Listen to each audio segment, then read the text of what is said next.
Assalamualaikum warahmatullahi wabarakatuh. Kembali lagi pada perkuliahan Sosiologi Pertanian. Terkait dengan wabah COVID memang belum mereda di Indonesia. Jadi perkuliahan sementara masih dilakukan secara daring atau online. Dan juga termasuk pada perkuliahan Sosiologi Pertanian pada kesempatan kali ini. Untuk kesempatan kali ini kita akan belajar bersama dengan topik pemukiman desa atau rural settlement. Kita masuk pada pengertian pemukiman. Sebenarnya dari undang-undang yang sudah ditetapkan di Indonesia itu sudah ada pengertian terkait dengan pemukiman, yaitu bagian dari lingkungan hunian yang terdiri atas lebih dari satu rumah.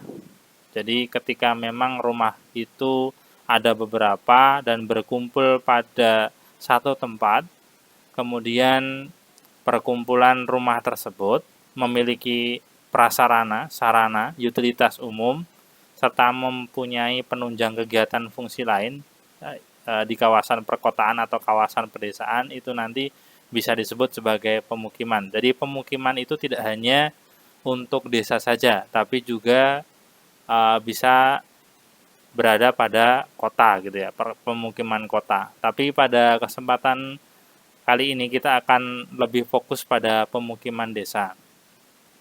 Meskipun pemukiman desa itu suatu ketika posisinya berada tidak jauh dari kota, dia akan menjadi penopang dari perkembangan kota tersebut. Semisal menjadi penopang untuk tenaga kerja ataupun sumber daya lain seperti bahan baku yang datang dari desa dan sebagainya. Tetap saja sama-sama saling menopang gitu ya. Seperti kita lihat di Jakarta.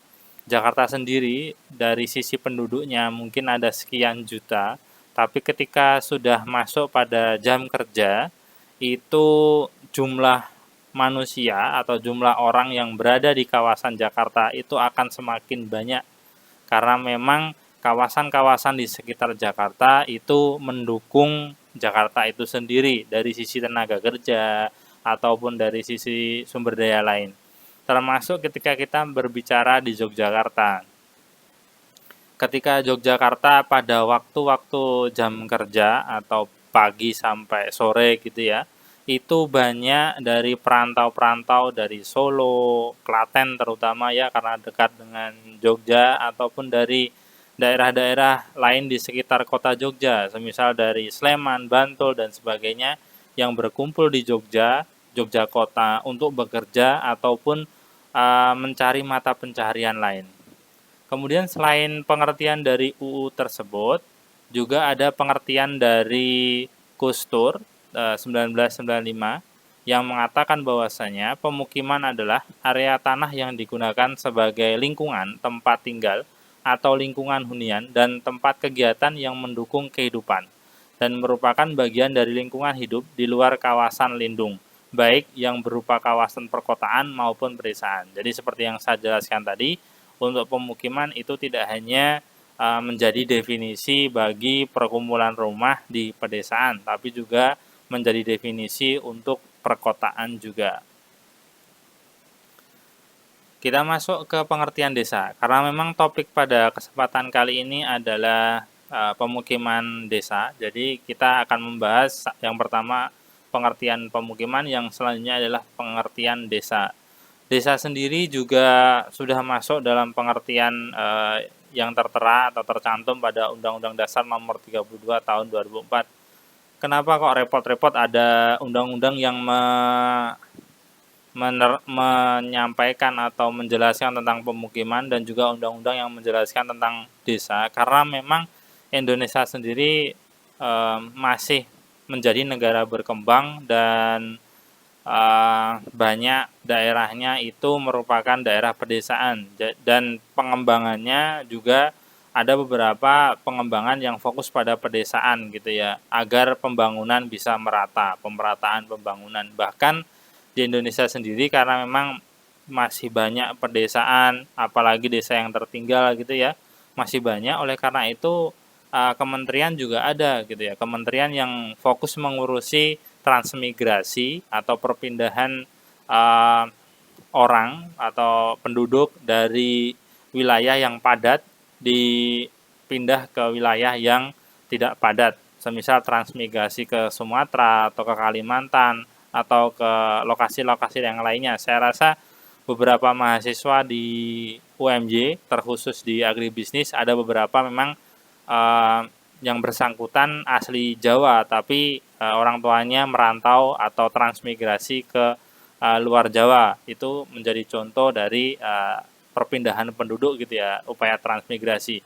Dan kementerian ini transmigrasi dan pengembangan daerah atau desa tertinggal, daerah tertinggal gitu ya. Kemendes itu lah, Kementerian Desa dan Daerah Tertinggal. Itu mencakup transmigrasi juga. Sampai ada kementerian seperti itu, karena memang dalam pengembangan desa untuk Indonesia itu masih sangat penting melihat jumlahnya yang masih banyak gitu ya. Berbeda ketika kita melihat negara-negara maju di mana jumlah desa dengan kota ataupun definisi desa sama kota berbeda lagi gitu ya. Atau mungkin di sana pemerataan pembangunan lebih merata. Jadi definisi desa berbeda dengan di Indonesia. Kalau menurut Undang-Undang Nomor 32 Tahun 2004 tentang pemerintah daerah, desa adalah kesatuan masyarakat hukum yang memiliki batas-batas wilayah yang berwenang untuk mengatur dan mengurus kepentingan masyarakat setempat berdasarkan asal-usul, adat istiadat, tempat yang diakui dan dihormati dalam sistem pemerintahan negara Kesatuan Republik Indonesia.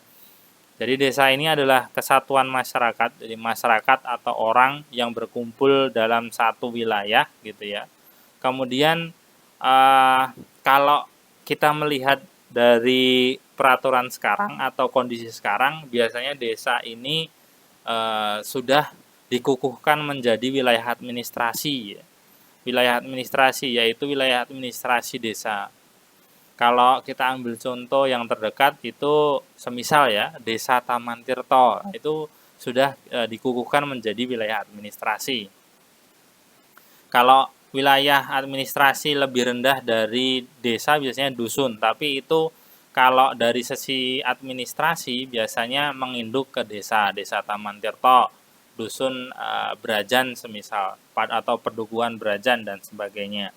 Dan di sana dalam desa itu ada hukum yang mengikat, ada wilayah yang membatasi. Jadi semisal luasnya berapa, mencakup daerah mana saja, kemudian batas-batas wilayahnya mana saja, utara, timur, selatan, barat yang membatasi apa saja gitu ya. Nanti teman-teman dalam penelitian skripsi ataupun nanti ketika KKN itu pasti akan membahas ini ya, terkait dengan daerahnya di mana, yang membatasi apa dan sebagainya. Kalau terkait dengan pengertian desa, menurut perspektif sosiologi, itu adalah komunitas yang menempati wilayah tertentu di mana warganya saling mengenal satu sama lain dengan baik, bercorak homogen dan banyak tergantung pada alam. Yang pertama coba kita bahas saling mengenal satu sama lain.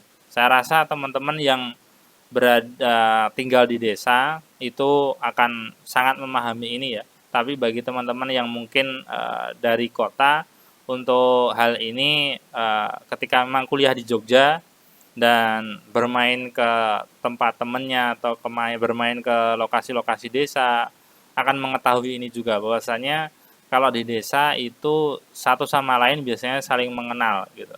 Kemudian ketika ada orang datang bertanya semisal Pak ini rumahnya di mana ya gitu kan, nanti akan tahu, akan ditunjukkan dengan jelas gitu ya, karena memang salah satu dengan yang lainnya mengenal. Beda lagi ketika di kota, apalagi di kompleks gitu ya, itu banyak yang tidak saling mengenal, lokasi ini di mana ya gitu, nggak ada yang kenal. Tapi kalau di desa beda lagi. Selanjutnya kita bahas terkait dengan bercorak homogen. Kenapa dikatakan di desa itu bercorak homogen? Karena ketimpangan yang ada itu tidak terlalu timpang gitu ya. Bercorak homogen maksudnya semisal dia itu etnisnya Jawa, ataupun etnisnya Sunda gitu ya, ataupun etnisnya Dayak dan sebagainya, itu akan membentuk sebuah lokasi gitu ya. Meskipun ketika ada pemerataan penduduk, pemerataan pembangunan, corak homogen ini semakin berbeda gitu ya, semakin berubah menjadi corak heterogen karena memang kita harus saling menerima karena kita ada namanya payung yang sama, yaitu payung Indonesia gitu ya.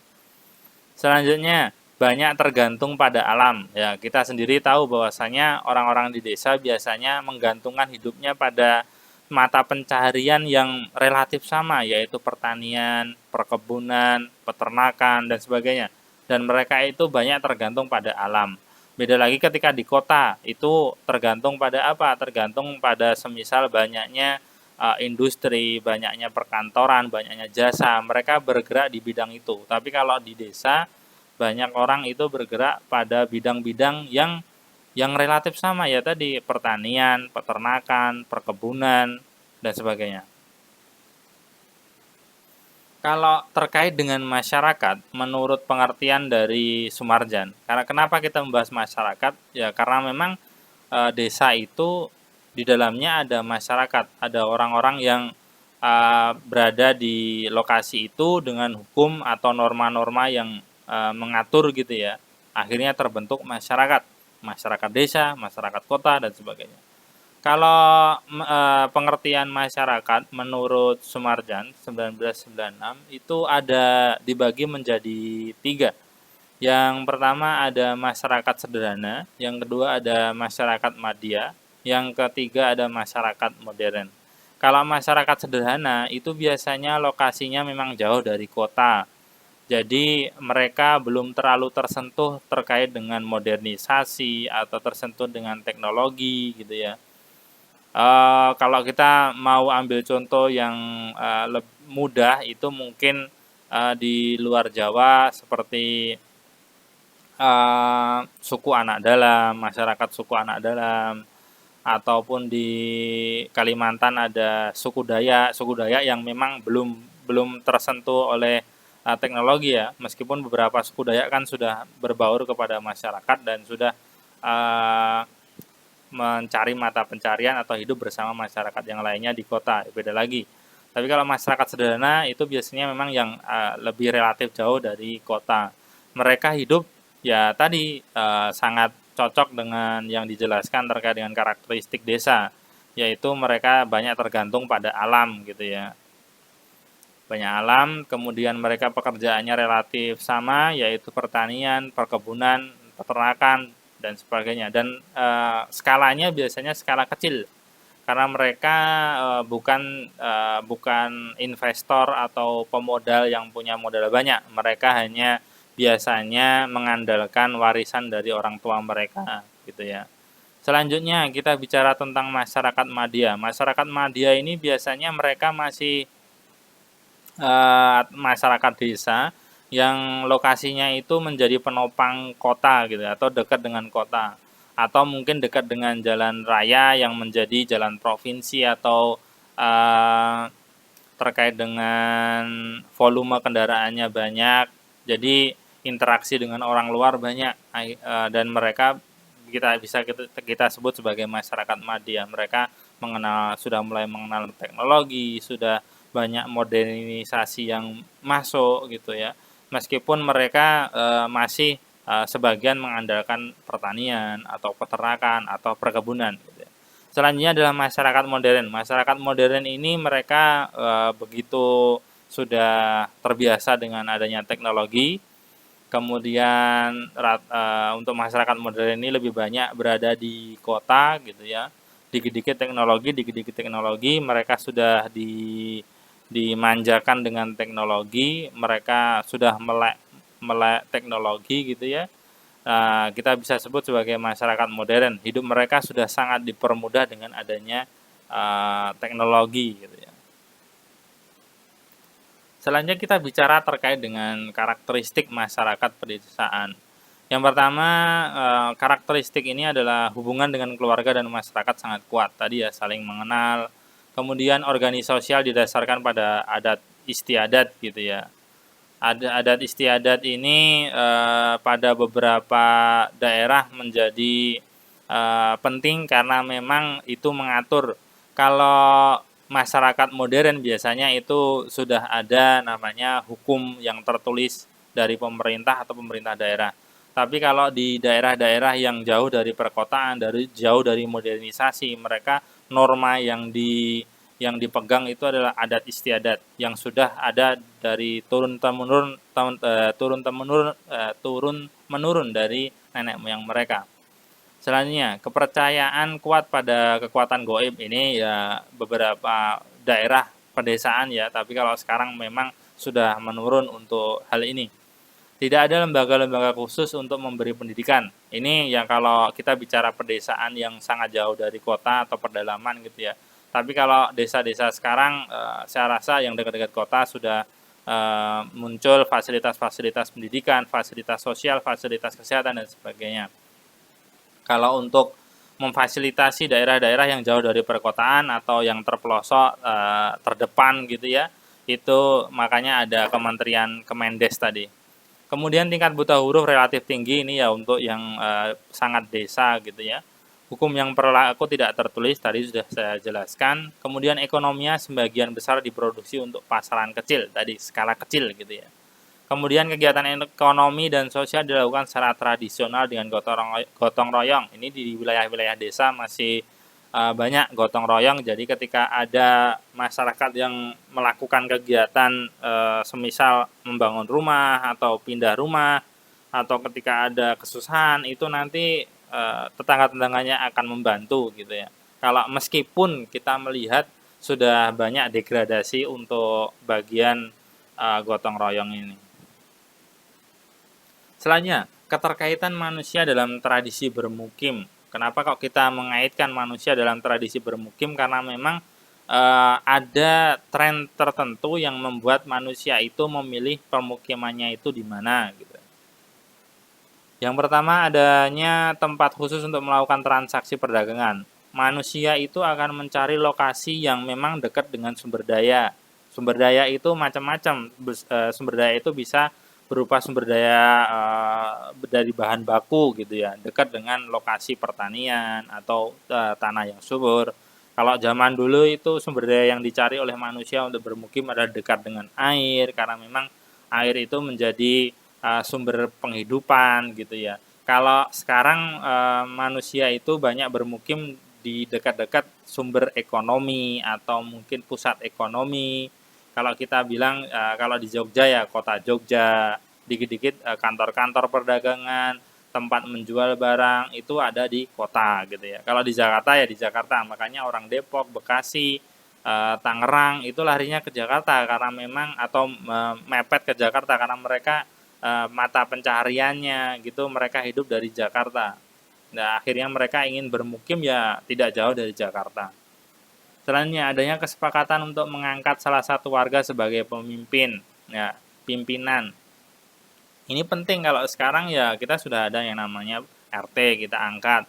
Nanti untuk itu sebagai corong atau uh, sebagai bagian untuk menjadi tangan panjangnya masyarakat ke wilayah administrasi atau pemerintah administrasi yang lebih tinggi, misal desa ke kecamatan, camat ke kabupaten, kabupaten ke provinsi dan sebagainya gitu ya. Jadi menjadi tangan panjang dari warga sekitar.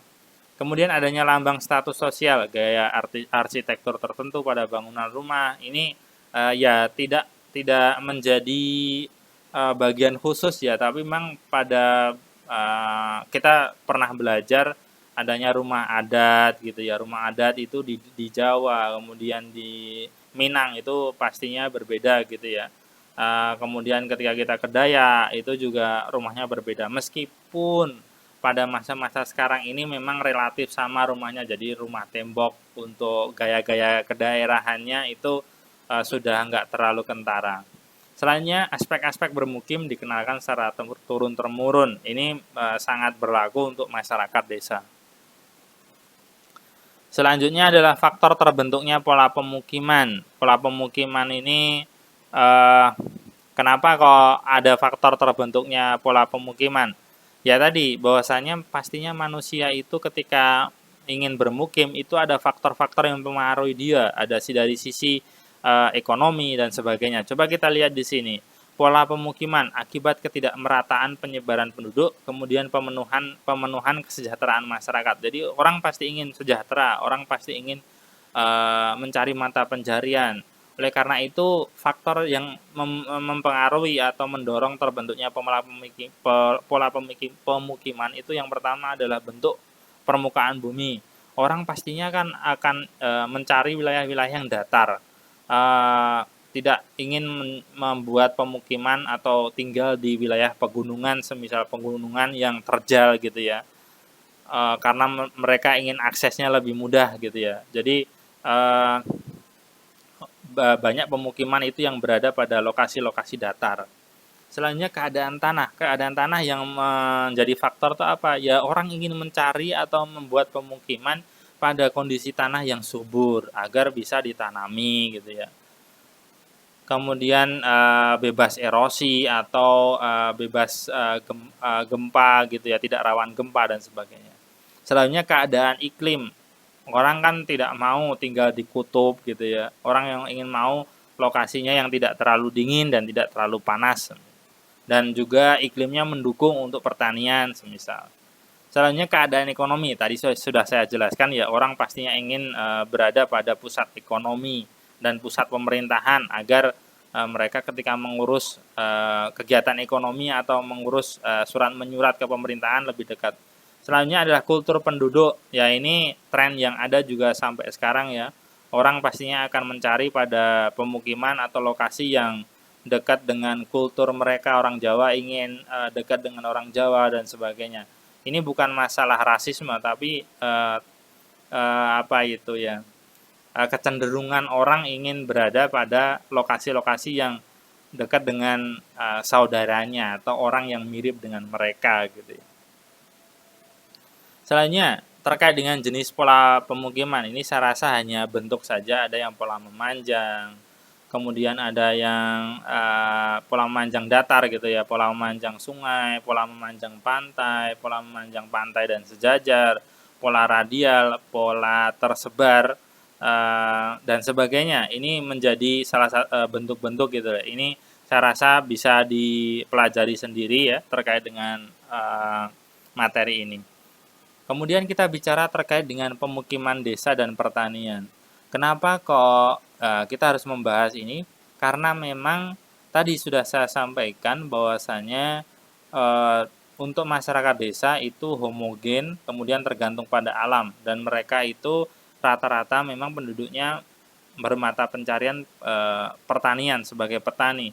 Oleh karena itu, ketika pemerintah ingin membangun desa, ada pembangunan desa, itu tidak terlepas dari pertanian. Ketika pemerintah ingin membangun desa, dia harus membangun pertanian gitu ya. Ketika pemerintah membangun pertanian, meningkatkan pertanian, mengurangi harga input, kemudian meningkatkan harga jual produk pertanian dan sebagainya, itu nanti juga akan membantu terkait dengan perkembangan desa gitu ya. Jadi pertanian dan desa itu sesuatu yang bisa dikatakan menjadi dua sisi dari koin gitu ya, saling mendukung dan menjadi satu.